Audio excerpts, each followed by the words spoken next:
When I go somewhere to record, I'm not there for one sound. I'm there for everything that a place will give me before I have to leave.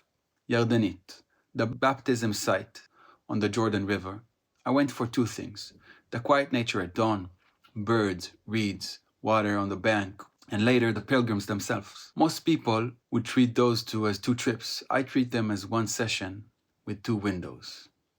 Because the location is the hard part, getting there in the right place at the right time, that's what actually you pay for. Once you sit up and listening, every extra layer is pure return on that effort. Dawn ambience, mid-morning voices, a full baptism in Portuguese. All of it went to coexist, my sacred site library.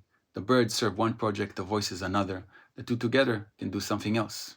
Go for one sound, leave with a palette of sounds. Your thoughts?